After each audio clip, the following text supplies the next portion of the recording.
One more day closer to the start of the college football season. Netflix previews are interesting, but barely scratch the surface of the itch. NFL preseason games don't even really begin to fulfill the void left by college football. But I tell you what, ACC previews are quite satisfying. Florida State, starting with you.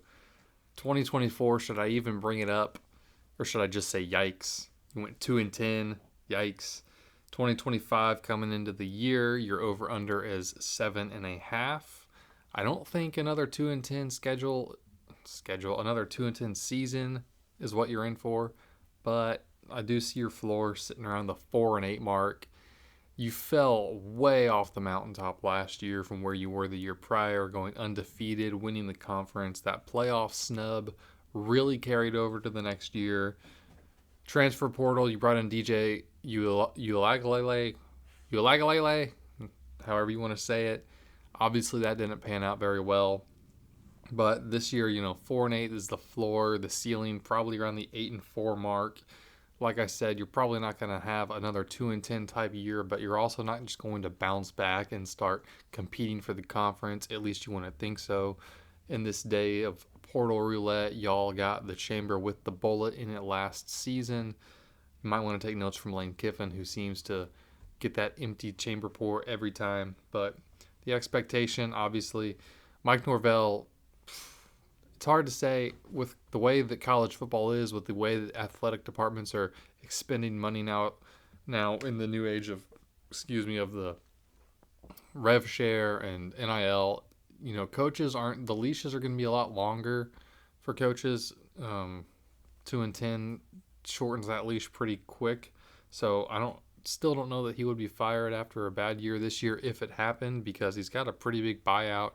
They gave him a pretty lofty extension after that season where you won the conference and kind of supposedly fighting off Alabama a little bit there. But regardless, show progress, kind of in a rebuild mode. Like I said, I wouldn't expect a run for the conference championship, but you need to, 8-4, you need to play well, make a bowl game, play well, try and extend your season from what you can. Your key games, obviously you host Bama week 1. That's going to be a tough task. It's a tall order, but you do get an opportunity. If you want to look at it on the flip side, you get an opportunity right out of the gate to show that you got this thing back on track if you're Mark Norvell. You also play Miami at home. You go to Clemson. You play at Florida to finish the year.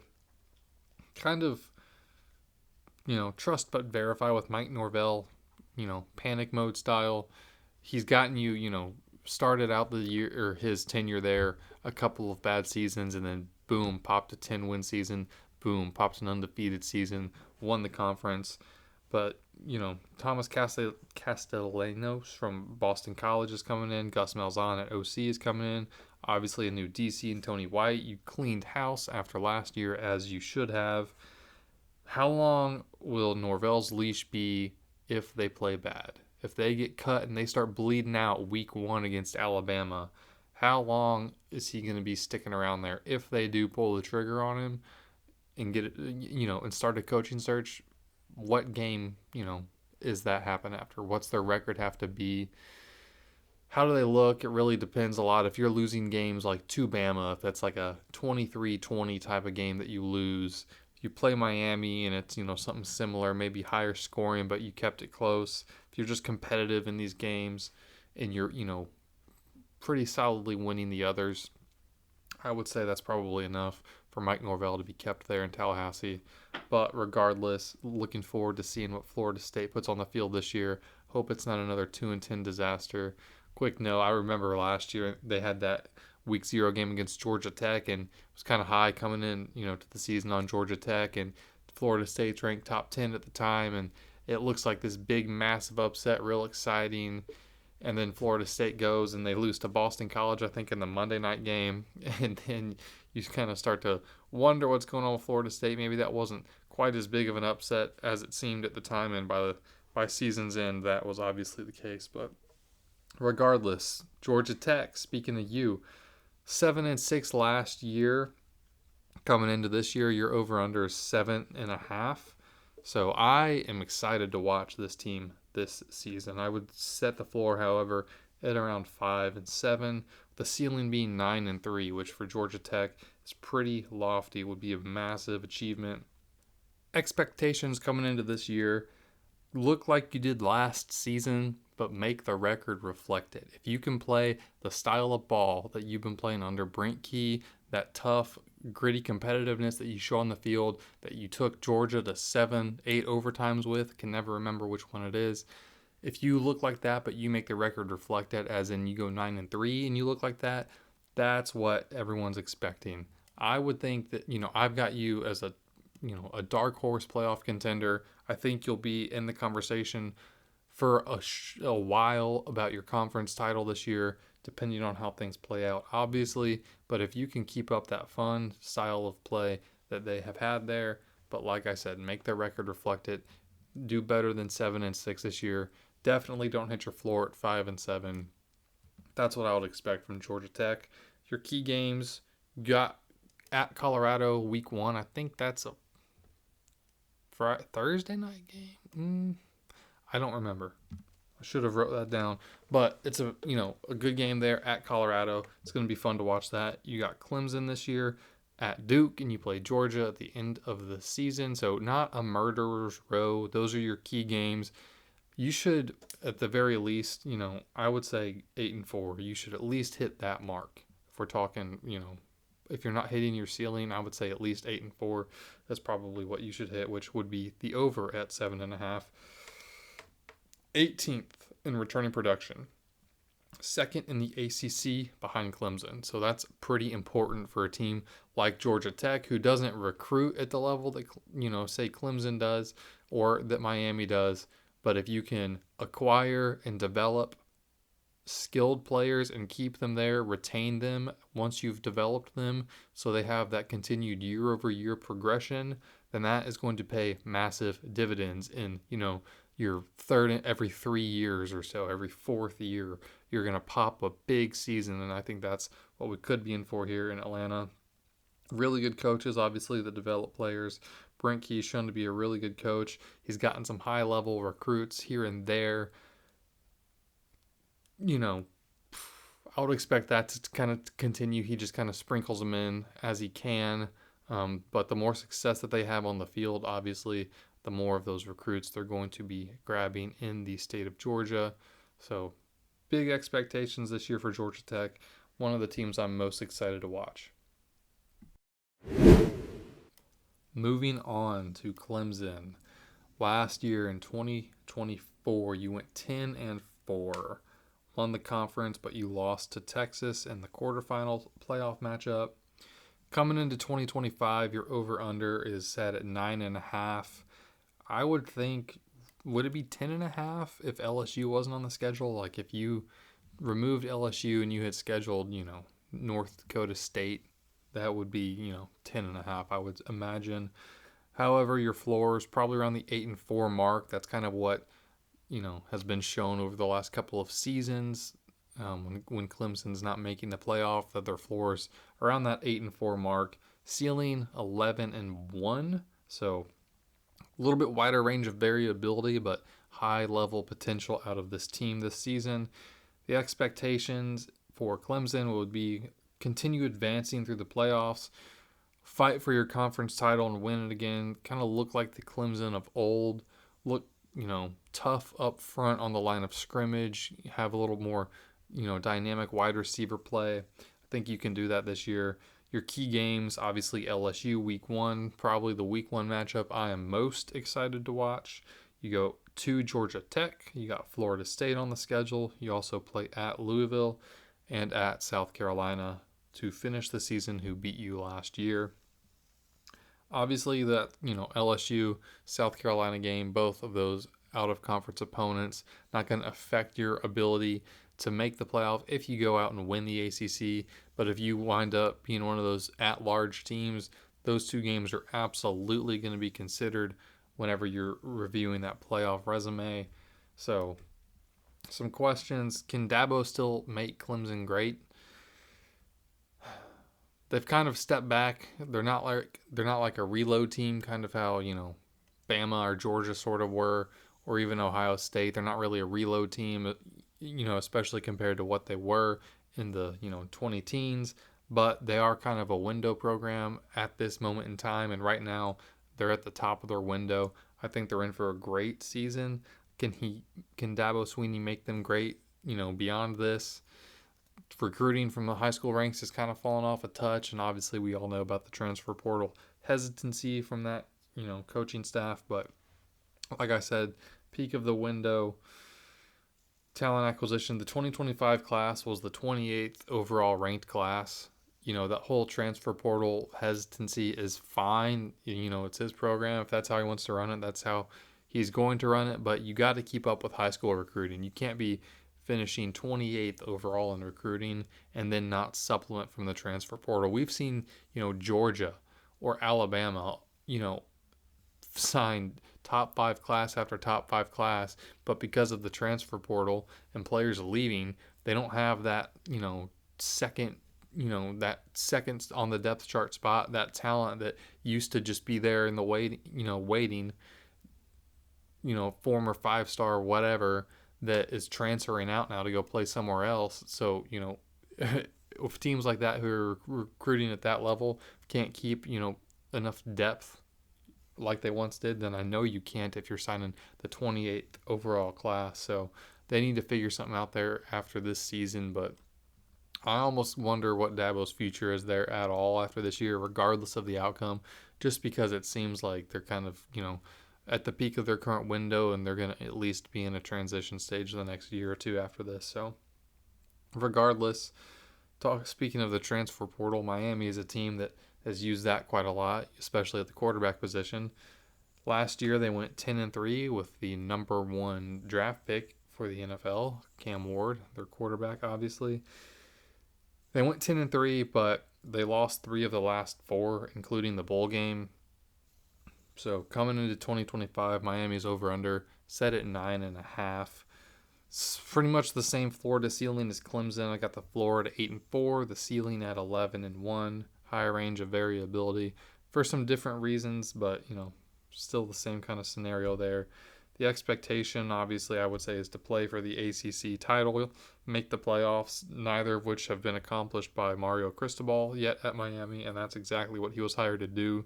He's been recruiting at a very, very high level, and as long as they're developing those players, that success should be showing up on the field.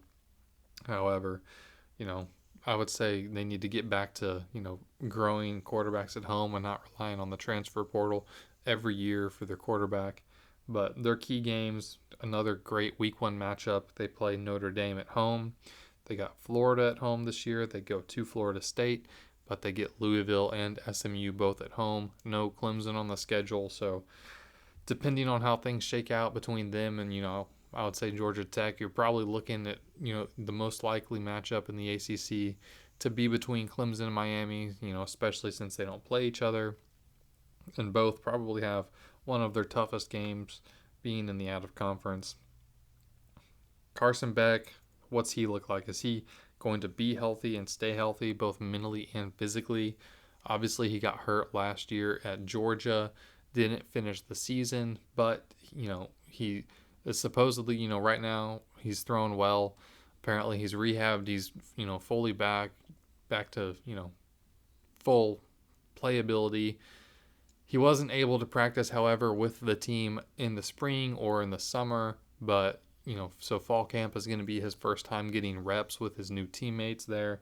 So how does he, adjust to that offense? How does that offense look come week 1? It's going to have to look pretty good if you want to win because you got Notre Dame on the schedule. So how does he look? Does that elite recruiting finally show up on the field? Like I said, high-level recruiting, they've been good. They've had flashes, but they haven't been consistent. They don't, dominate through the entire stretch of a season. So I'd be looking for that this year at Miami.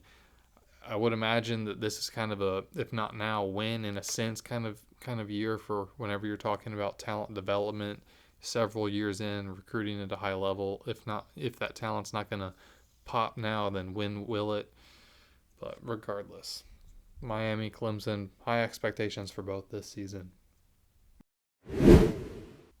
Now, if you want to go over the best team in the state of Kentucky, we'll find ourselves in Louisville, who went 9-4 last season. Over under coming into 2025 is 8.5. I'd say the floor is probably about 7-5, ceiling 10-2 area. What's the expectation there? I'd say if you sit back and you say, what do we want? Kind of the dream scenario would be winning the conference championship, pushing for a playoff spot, at least, the field at large. That's kind of what everyone wants this year, but that staff's been there for a couple seasons now. So, they're kind of wanting, they're getting, results are kind of starting to become an urgent matter there. Playing consistent football, obviously, that's what you want to see, which has been, iffy at times there. Key games this season: at Pitt, at Miami, at Virginia Tech. You got Clemson at home, and you go to SMU. So 1, 2, 3, 4 out of your 5 key games are on the road, which is kind of the reason for why the floor is at 7-5. But another fun, kind of wild card team in the ACC this year. Bit of a dark horse. Obviously, you losing the quarterback to the NFL. You got Clemson on the schedule, and Miami. It's not going to be a crazy easy season, so maybe you can catch lightning in a bottle. I tend to lean towards the under or the floor whenever you're talking record for this team, but they just need to play consistent football. And speaking of being consistent, are those SMU Mustangs going to make the playoff again this year? Kind of caught lightning in a bottle last year. The first year in the ACC, went 11-3, conference championship appearance, made the playoffs. Obviously lost both the conference championship to Clemson. Who'd you lose to in the playoffs? I think it was Penn State. Coming into 2025, your over-under is 8.5. Floor is 6-6. Ceiling is 9-3. What's the expectation here? Build on last season. Make a playoff run. Be in the conversation. Push for the ACC title again. You want to at least try and play in that game. Your key games, you got Baylor at TCU in the out of conference. You also have a road game at Clemson. You play Miami and Louisville at home. So tough schedule this year for SMU. I wouldn't really expect them to capture what they did last year and make the playoffs again. As I don't think a 9-3 ACC team is getting in the playoffs, although we did just have Clemson last year do that, but obviously that was because they won the conference. They got 60% returning, but regardless, I think they will take a step back. But with that being said, Notre Dame, you're up next. The Fighting Irish, obviously not in the ACC, but you do have that scheduling agreement, so figured I'd include you on here. Last year, I'm sure you all want to relive this season. 14-2, national championship appearance. You beat Indiana, Georgia, and Penn State to get there. So you beat a lot of good teams last year. Texas A&M in week 1. Like I said, those teams I just mentioned in the playoffs. So you really proved that, you can play high-level teams and beat them last season, even if quarterback isn't the strength of your team. Over-under coming into this year, pretty lofty, 10.5. The expectation, national championship, absolutely. That is the expectation at Notre Dame this year. Key games. You got Miami, week 1. You go to them. Then you have a bye, which is interesting because obviously not a lot of teams schedule a bye for week 2. But you did that because you have A&M coming to your house week 3. I do want to mention buys. I think a bye week can be, it just depends on the team, maybe, just the circumstance. But everyone talks about them as though they're purely helpful, as if they're purely good. They have a bye, they can get rested up, have an extra week, study up, practice hard, and come out full throttle and beat whoever's on their schedule out of the bye. But a lot of teams, and this, happens a lot, they come out flat. And if you're, if you have 5 straight games and then you have a bye, it interrupts your rhythm. It kind of throws you out of it. And while it is a good time to rest up, heal, little, extra time to practice and all that, you can come out of it flat. That's not something that, is unusual. So, because like I said, it throws you out of your rhythm. But anyways, they do have a bye. So I am a little concerned in that stretch. They've got this long off season. You get Miami week 1, and, you get geared up, ready to go for that game. And then really for the whole season, but then you immediately have a bye to follow. So I don't know. I'd be a little concerned to see how they come off that bye with it being week 2. But other than that, you go to Arkansas as well. You've got Boise State coming to your place and USC. So what's the record against Miami and Texas A&M? If if you split those games, I'd say you're in a good position. If you win both of them, you're in a great position. But if you lose both of those games, is this a team that they're going to let into the playoff, not playing for, in a conference or for a conference title?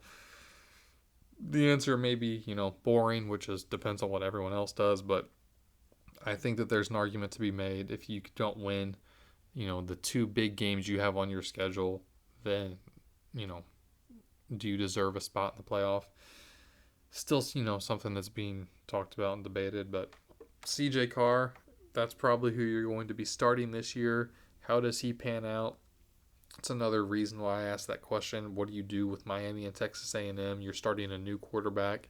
So splitting those games, one way or the other is, entirely likely to, well, I guess I can't say likely, but it's absolutely, a realistic possibility on the table, which, kind of puts you, I'd say, behind the 8 ball if you split them. It's really important to win, these types of games. But obviously, even if the quarterback isn't as, good as you would like the quarterback to be, we, had a national title run last year, and that was because a lot was put on the running backs. Jeremiyah Love, Jordanian Price. I think that Jeremiyah Love, it's hard to say it because, running backs don't win it a lot. The last running back to win the Heisman was in 2015, Derrick Henry, but he, I would say, is absolutely a realistic Heisman contender. Jeremiyah Love, probably the best running back, at least top 2 or 3 of the best running backs in college football. Whenever Derrick Henry won the Heisman, he had 1,986 rushing yards, 23 rushing touchdowns. He had 4 games of 200 yards or more. The Jeremiyah Love stats last year, 1,125 yards, 17 rushing touchdowns. So, came close on the rushing touchdown side, but was a little far off on the rush yard side. The one guy who may actually cost him a Heisman caliber season is Jordanian Price, who ran for 746 yards and 7 touchdowns last year. So great 1-2 punch. Like I said, again, top 3 at worst 1-2 punch in all of college football. So a lot is going to be put on those running backs this year. But, I think that CJ Carr is probably going to be a little better at throwing the ball than you had last year in Riley Leonard. And that combined with, that same, returning running back duo, I'd say you're in for a pretty damn good year with all of, with that skilled position that you have. But regardless, speaking of damn good years, North Carolina, are we going to have one? 2024, 6-7, you fired Mac Brown. Who did you hire? None other than Bill Belichick. Not that that should be news to anyone, but I just like to say it because it still sounds crazy to me that guy is coaching college football. Your over-under, however, is 7.5 coming into the season. For expectation, I just put fireworks. Bill Belichick, I'm not of the group that thinks that he's going to work out super well, but I'm also not of the group that thinks he's just going to crash and burn. However, like I said, fireworks. So what does that mean? I think, we want to see a tough, gritty team, but, that it's going to be interesting. I almost don't even know what to say about it because it's such a unique, kind of out of pocket situation. But your key games, TCU at UCF, Clemson, NC State, not a murderer's row of a schedule by any means, very manageable. TCU, big eyeball game. That's that standalone Monday night game on a Labor Day. So a lot of people, pretty much everyone and their grandmother's going to be watching that one who likes college football, plus a lot more who want to see Bill Belichick coaching in his first game in this league. I'd say you should beat UCF. And if that happens, if you start 4-0, what will that hype train be for North Carolina going into Clemson if you have a 4-0 start at North Carolina? It could get out of hand really quickly. They'll probably be ranked pretty high, maybe even if it's not justified. But I'd say that, a combination of an undefeated start with a coach, a personality like Bill Belichick will absolutely get a big hype train going. And other than that, can you believe he's in college football? Because like I said, I still can't believe it yet. But wrapping up here with a top-down look of the ACC as a whole. Got your tier one, your favorites. Clemson is almost a standalone team in this category. I also put Miami in tier one, although I would say they're more like tier 1.5. They're not tier 2. I'd say Miami's better than tier 2, but they don't feel like a tier 1 yet. At least they haven't been that on the field. So kind of tier 1.5 for Miami. But that's your favorites to win the conference. Tier 2, your contenders. I got Georgia Tech, SMU in the Louisville. Dark horses, North Carolina, which I'm just going to leave it at that. I put Florida State down because of the brand. It's Florida State, but I would say, as far as dark horses go, they're probably the darkest. If I'm buying and selling, I'm buying Clemson and Georgia Tech for sure. I'm selling Miami and SMU. I did lease North Carolina, which I've been kind of doing a buy sell for, each of these conference previews. I haven't done a lease. I think North Carolina is the only lease I'm doing, but I just want to be ready to hit that dump button if if they stumble out of the gate, which they definitely could. 2 teams probably could make the playoffs. Obviously your conference title winner. Then depending on how things shake out, I could see like a 10-2 or 11-1, maybe Miami getting in there if they don't win the title. But the odds, Clemson for the conference title, you're in first place in the odds market, plus 110. Miami, you're right behind them in second place, plus 380. National championship odds are, bit of a long shot. Clemson's in sixth place at 1100, tied with Alabama. Miami, you're down in the 14th place, standalone at plus 4,200. So not great odds on the national title for Miami. A little bit better for Clemson, obviously. But with that being said, ACC is out of the way. We got the Big Ten preview coming up next. And other than that, we're going to start breaking down games here before you know it. But thanks for listening. Make sure you follow me on X, Twitter, whatever you want to call it, at Campus Pigskin.